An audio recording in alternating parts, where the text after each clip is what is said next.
ಅನುಭವಿಸಿದ್ದ corona ವೈರಸ್ನ ಹಾವಳಿಗಿಂತಲೂ ಅಪಾಯಕಾರಿ ಎಂದು ಹೇಳಲಾಗುತ್ತಿರುವ ರೂಪಾಂತರಿ corona virus ನಮ್ಮ ದೇಶಕ್ಕೆ ಕಾಲಿಡದಿರಲಿ ಎಂದು ಆಶಿಸುತ್ತಿದ್ದ ಕರ್ನಾಟಕದ ಜನತೆಗೆ ಗಾಬರಿ ಹುಟ್ಟಿಸುವಂತೆ ಹೊಸ ವೈರಸ್ ಇದೀಗ ಬೆಂಗಳೂರಿಗೆ ಕಾಲಿಡುವ ಮೂಲಕ ಆತಂಕ ಮೂಡಿಸಿದೆ. ಬ್ರಿಟನ್ನಿಂದ ಹಿಂದಿರುಗಿದ ಬೆಂಗಳೂರಿನ ಮೂವರಲ್ಲಿ ರೂಪಾಂತರಿ ಕೊರೋನಾ ವೈರಸ್ ಪತ್ತೆಯಾಗಿದ್ದು, ಅವರು ವಾಸಿಸುತ್ತಿದ್ದ ವಸಂತಪುರದ ಅಪಾರ್ಟ್ಮೆಂಟ್ ಅನ್ನು ಆರೋಗ್ಯ ಇಲಾಖೆ ಇದೀಗ ಸೀಲ್ ಡೌನ್ ಮಾಡಿದೆ. ರೂಪಾಂತರಿ ವೈರಸ್ ಬಗ್ಗೆ ಎಚ್ಚರಿಕೆಯಿಂದಿರುವಂತೆ ಕೇಂದ್ರ ಸರ್ಕಾರ ರಾಜ್ಯ ಸರ್ಕಾರಗಳಿಗೆ ಸೂಚನೆ ನೀಡಿದ್ದು, ಕರ್ನಾಟಕ ಸರ್ಕಾರ ಬೆಂಗಳೂರಿನಲ್ಲಿ ಅಗತ್ಯ ಎಚ್ಚರಿಕೆ ಕ್ರಮಗಳನ್ನು ಕೈಗೊಳ್ಳಲಾರಂಭಿಸಿದೆ. ರಾಜ್ಯದ ಇನ್ನುಳಿದ ಪ್ರದೇಶಗಳಲ್ಲಿ ಸಹ ಜಿಲ್ಲಾಡಳಿತದ ವತಿಯಿಂದ ಅಗತ್ಯ ಮುನ್ನೆಚ್ಚರಿಕೆ ಕ್ರಮಗಳನ್ನು ಜರುಗಿಸುವ ಪ್ರಕ್ರಿಯೆ ಆರಂಭವಾಗಿದೆ. ಬ್ರಿಟನ್ ಕೊರೋನಾ ಎಂದೇ ಕರೆಯಲಾಗುತ್ತಿರುವ ರೂಪಾಂತರಿ ಕೊರೋನಾದಿಂದ ದುಷ್ಪರಿಣಾಮಗಳು ಹೆಚ್ಚಾಗಲಿದೆ ಎನ್ನಲಾಗಿದ್ದು, ತಮಿಳುನಾಡು, ಆಂಧ್ರಪ್ರದೇಶ, ತೆಲಂಗಾಣದಲ್ಲೂ ಸಹ ತಲಾ ಒಂದೊಂದು ಪಾಸಿಟಿವ್ ಪ್ರಕರಣಗಳು ವರದಿಯಾಗಿದೆ. ಜನವರಿ 1ನೇ ತಾರೀಕಿನಿಂದ ರಾಜ್ಯದಲ್ಲಿ ಎಸ್ಎಸ್ಎಲ್ಸಿ ಮತ್ತು ದ್ವಿತೀಯ ಪಿಯುಸಿ ತರಗತಿಗಳು ಆರಂಭವಾಗಲಿರುವ ಹಿನ್ನೆಲೆಯಲ್ಲಿ ಮೈಸೂರಿನ ರೈಲ್ವೆ ನಿಲ್ದಾಣದ ಬಳಿ ಇರುವ ಜೆಕೆ ಮೈದಾನದಲ್ಲಿ ವಿದ್ಯಾರ್ಥಿನಿಯರು ಹಾಗೂ ಶಾಲಾ ಶಿಕ್ಷಕರಿಗಾಗಿ ಉಚಿತ ಕೋವಿಡ್ ಆರ್ಟಿ-ಪಿಸಿಆರ್ ಪರೀಕ್ಷಾ ಶಿಬಿರವನ್ನು ಹಮ್ಮಿಕೊಳ್ಳಲಾಗಿದೆ. ಮೈಸೂರು ಜಿಲ್ಲಾ ಆರೋಗ್ಯ ಇಲಾಖೆ, ಸಾರ್ವಜನಿಕ ಶಿಕ್ಷಣ ಇಲಾಖೆ, ಮೈಸೂರು ಮಹಾನಗರ ಪಾಲಿಕೆ, ಜಿಲ್ಲಾ ಲಯನ್ಸ್ ಸರ್ವಿಸ್ ಫೌಂಡೇಶನ್ ಮತ್ತು ಮೈಸೂರು ವೈದ್ಯಕೀಯ ಮಹಾವಿದ್ಯಾಲಯದ ಸಂಯುಕ್ತ ಆಶ್ರಯದಲ್ಲಿ ಶಿಬಿರವನ್ನು ಆಯೋಜಿಸಲಾಗಿದೆ. ಇಂದು ಬೆಳಗ್ಗೆ 10 ಗಂಟೆಯಿಂದ ಆರಂಭಗೊಂಡ ಶಿಬಿರದಲ್ಲಿ ಸಂಜೆ 4 ಗಂಟೆವರೆಗೂ ನೂರಾರು ವಿದ್ಯಾರ್ಥಿನಿಯರಿಗೆ ಮತ್ತು ಶಿಕ್ಷಕರಿಗೆ ಪರೀಕ್ಷೆ ನಡೆಸಲಾಯಿತು. ನಾಳೆಯೂ ಸಹ ಸಂಜೆ 4 ಗಂಟೆವರೆಗೆ ಕೋವಿಡ್ ಪರೀಕ್ಷೆ ನಡೆಸಲಿದ್ದು, ವಿದ್ಯಾರ್ಥಿನಿಯರು ಶಿಬಿರಕ್ಕೆ ಹಾಜರಾಗಿ ಪರೀಕ್ಷೆ ಮಾಡಿಸಿಕೊಳ್ಳುವಂತೆ ಸೂಚಿಸಲಾಗಿದೆ. ಡಿಸೆಂಬರ್ 31ಕ್ಕೆ ಹೊಸ ರಾಜಕೀಯ ಪಕ್ಷದ ಘೋಷಣೆ ಮಾಡುವುದಾಗಿ ಹೇಳಿದ್ದ ಸೂಪರ್ ಸ್ಟಾರ್ ರಜನಿಕಾಂತ್ ಅವರು ಇದೀಗ ರಾಜಕೀಯಕ್ಕೆ ತಾವು ಬರುವುದಿಲ್ಲ ಎಂದು ಘೋಷಿಸುವ ಮೂಲಕ ಅಚ್ಚರಿ ಮೂಡಿಸಿದ್ದಾರೆ. ಹೈದರಾಬಾದ್ನಲ್ಲಿ ಚಿತ್ರೀಕರಣದಲ್ಲಿ ಭಾಗವಹಿಸಿದ್ದ ರಜನಿಕಾಂತ್ ಅನಾರೋಗ್ಯಕ್ಕೀಡಾಗಿ ಆಸ್ಪತ್ರೆ ಸೇರಿದ್ರು. ಅವರು ಚೇತರಿಸಿಕೊಂಡು ಬಂದ ನಂತರ ರಾಜಕೀಯ ಚಟುವಟಿಕೆಗಳಲ್ಲಿ ಭಾಗಿಯಾಗಲಿದ್ದಾರೆ ಎಂದು ಜನರು ನಿರೀಕ್ಷೆ ಇಟ್ಕೊಂಡಿದ್ರು. ಆದರೆ ದಿಢೀರನೆ ತಮ್ಮ ನಿರ್ಧಾರದಿಂದ ಹಿಂದೆ ಸರಿದ ರಜನಿಕಾಂತ್, ನಾನು ರಾಜಕೀಯ ಪ್ರವೇಶ ಮಾಡುವುದಿಲ್ಲ. ನನ್ನ ಇತ್ತೀಚಿನ ಆರೋಗ್ಯ ಸಮಸ್ಯೆಯನ್ನು ದೇವರು ನನಗೆ ನೀಡಿದ ಎಚ್ಚರಿಕೆ ಎಂದು ಪರಿಗಣಿಸುತ್ತೇನೆ ಎಂದು ಸುದ್ದಿ ಮಾಧ್ಯಮಗಳಿಗೆ ನೀಡಿರುವ ಹೇಳಿಕೆಯಲ್ಲಿ ತಿಳಿಸಿದ್ರು. ಸಾಕಷ್ಟು ಮುಂಜಾಗ್ರತಾ ಕ್ರಮ ಕೈಗೊಂಡಿದ್ದರೂ ಸಹ ನಮ್ಮ ಚಿತ್ರತಂಡಕ್ಕೆ ಕೊರೋನಾ ಕಾಲಿಟ್ಟಿತ್ತು. ಈಗ ನಾನು ರಾಜಕೀಯ ಪಕ್ಷ ಕಟ್ಟಿದರೆ ಸಾವಿರಾರು ಜನರನ್ನು ಭೇಟಿ ಮಾಡಬೇಕಾಗುತ್ತದೆ.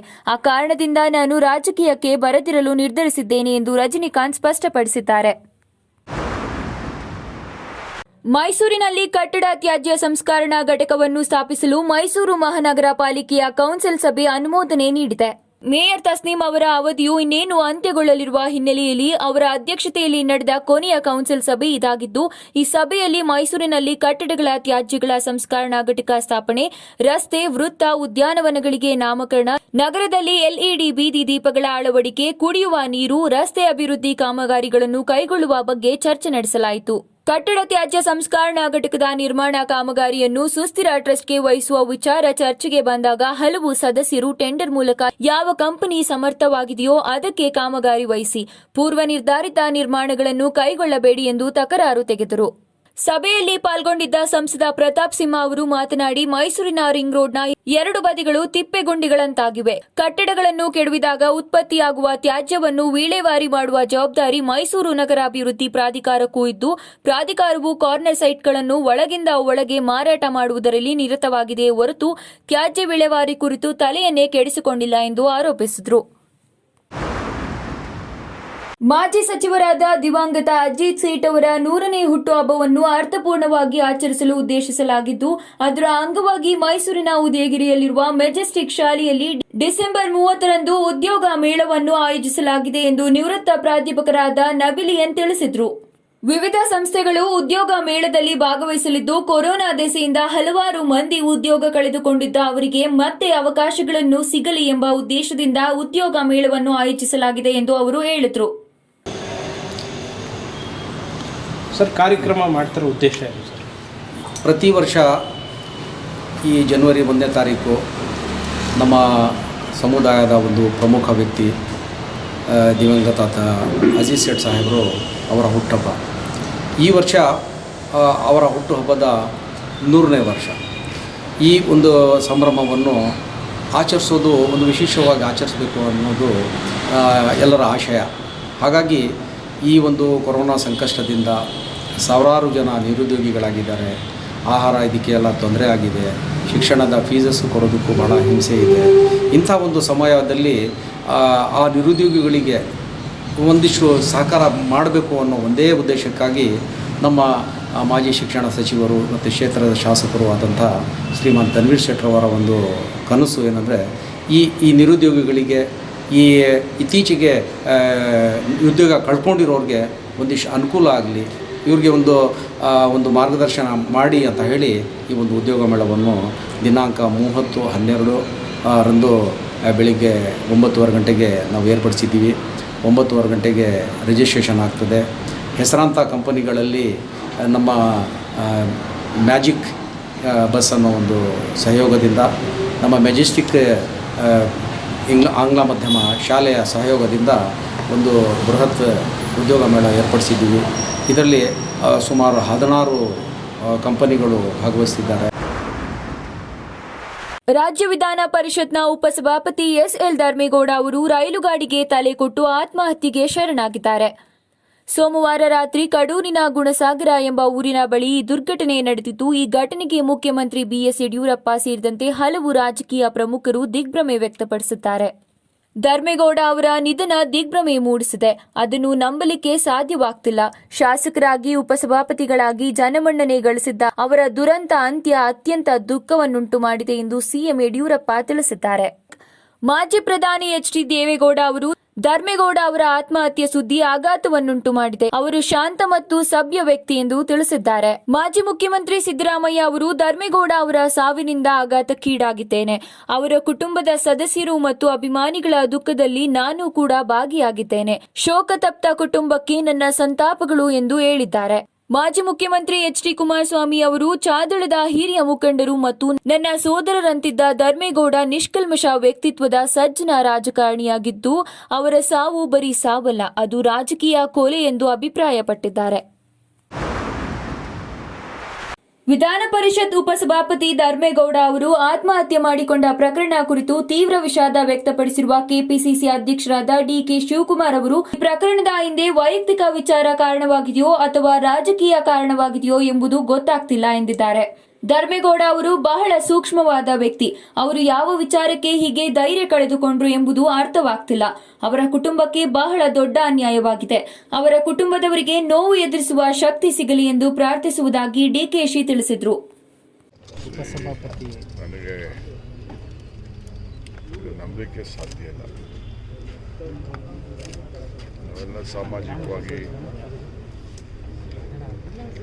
ರಾಜಕಾರಣದಲ್ಲಿ ನಾವೆಲ್ಲ ಕೆಲಸ ಮಾಡೋದು. ಅವ್ರ ಡೆತ್ ನೋಟ್ ಸಾರಾಂಶ ನನಗಿನ್ನ ತಿಳಿದಿಲ್ಲ. ಮಾಧ್ಯಮದಲ್ಲಿ ಏನೋ ತೋರಿಸ್ತಾ ಇದ್ರು, ಅದು ಮಾತ್ರ ನಾನು ಬಲ್ಲೆ. ಭಾಳ ಸೂಕ್ಷ್ಮವಾದಂಥ ವ್ಯಕ್ತಿ. ಅವ್ರ ತಂದೆಯವರು ಕೂಡ ಹಿಂದೆ ನಮ್ಮ ಜೊತೆ ಶಾಸಕರಾಗಿದ್ದರು. ಇಬ್ಬರು ಸೋದರು. It is a very sorry affair. A very simple man. I don't know what has happened. We're just trying to know the issues. 2-3 versions are there on that issue, which I've been seeing in the media. In public life, all of us are working. I don't know what is whether it is a public life or it is a personal life or whatever is there. Anyway, it shouldn't have happened. He shouldn't have been a very bold man. Normally, he's a very silent with lot of basic principle. But it is a very shocking to all of us. On behalf of my party and person myself, we really pray God that peace is being rested in his soul. Sir, Kumaraswamy says this is not a suicide, this is a political murder. Somewhere is hinting that your party made him depressed. I don't want to comment on this issue. I don't want to politicalize this. I don't want to speak much. Thank you, sir.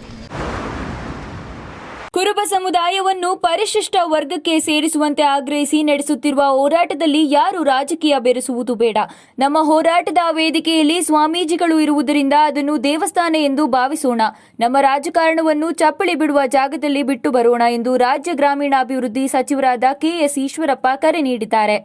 ಮೈಸೂರಿನ ಕನಕ ಸಮುದಾಯ ಭವನದಲ್ಲಿ ಇಂದು ಏರ್ಪಡಿಸಿದ್ದ ಕುರುಬ ST ಹೋರಾಟ ಸಮಿತಿಯ ಮೈಸೂರು ವಿಭಾಗದ ಪೂರ್ವಭಾವಿ ಸಭೆಯಲ್ಲಿ ಪಾಲ್ಗೊಂಡು ಮಾತನಾಡಿದ ಅವರು, ಕುರುಬರಿಗೆ ನ್ಯಾಯ ಸಿಕ್ಕಿದ್ದರೆ ಹಿಂದುತ್ವಕ್ಕೆ ನ್ಯಾಯ ಸಿಕ್ಕಿದಂತಾಗುತ್ತದೆ ಎಂದರು. ಕುರುಬ ಸಮುದಾಯದ ಈ ಹೋರಾಟದಲ್ಲಿ ಆರ್ಎಸ್ಎಸ್ ಪಾತ್ರವಿಲ್ಲ. ಆರ್ಎಸ್ಎಸ್ ಸಮಾಜವನ್ನು ಕೂಡಿಸುತ್ತಿದೆಯೇ ಹೊರತು ಒಡೆಯುವ ಕೆಲಸ ಮಾಡ್ತಿಲ್ಲ ಎಂದು ಅವರು ಹೇಳಿದರು. ವಿಧಾನ ಪರಿಷತ್ ಸದಸ್ಯರಾದ ಎಚ್ ವಿಶ್ವನಾಥ್, ಎಚ್ಎಂ ರೇವಣ್ಣ, ಸಮಿತಿಯ ಅಧ್ಯಕ್ಷ ಕೆ ವಿರೂಪಾಕ್ಷಪ್ಪ, ಕಾರ್ಯಾಧ್ಯಕ್ಷ ಕೆ ಮುಕುಡಪ್ಪ ಸೇರಿದಂತೆ ಹಲವರು ಮುಖಂಡರು ಸಭೆಯಲ್ಲಿ ಪಾಲ್ಗೊಂಡಿದ್ದರು.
ರಾಜ್ಯದಲ್ಲಿ 2 ಹಂತಗಳಲ್ಲಿ ನಡೆದಿರುವ ಗ್ರಾಮ ಪಂಚಾಯಿತಿ ಚುನಾವಣೆಗಳ ಮತ ಎಣಿಕೆ ಡಿಸೆಂಬರ್ 30ರ ಬುಧವಾರ ನಡೆಯಲಿದ್ದು, ಗ್ರಾಮೀಣ ಪ್ರದೇಶಗಳಲ್ಲಿ ಸೋಲು ಗೆಲುವಿನ ಲೆಕ್ಕಾಚಾರ ಶುರುವಾಗಿದೆ.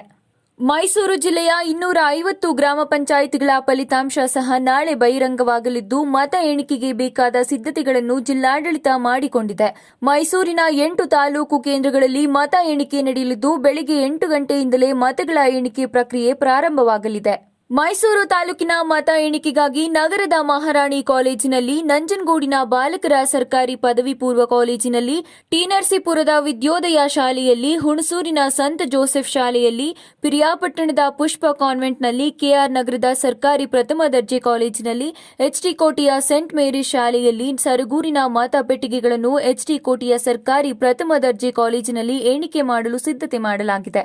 ಮತ ಎಣಿಕೆ ಕೇಂದ್ರಗಳ ಒಳಗೆ ಹೋಗಲು ಅಭ್ಯರ್ಥಿ ಏಜೆಂಟ್ಗಳು ಸಂಬಂಧಪಟ್ಟ ಅಧಿಕಾರಿಗಳಿಗೆ ಗುರುತಿನ ಚೀಟಿ ಕಡ್ಡಾಯವಾಗಿದ್ದು, ಅಧಿಕಾರಿಗಳು ಸೇರಿದಂತೆ ಎಲ್ಲರಿಗೂ ಥರ್ಮಲ್ ಸ್ಕ್ರೀನಿಂಗ್, ಮಾಸ್ಕ್, ಸ್ಯಾನಿಟೈಸಿಂಗ್ ಕಡ್ಡಾಯ ಮಾಡಲಾಗಿದೆ.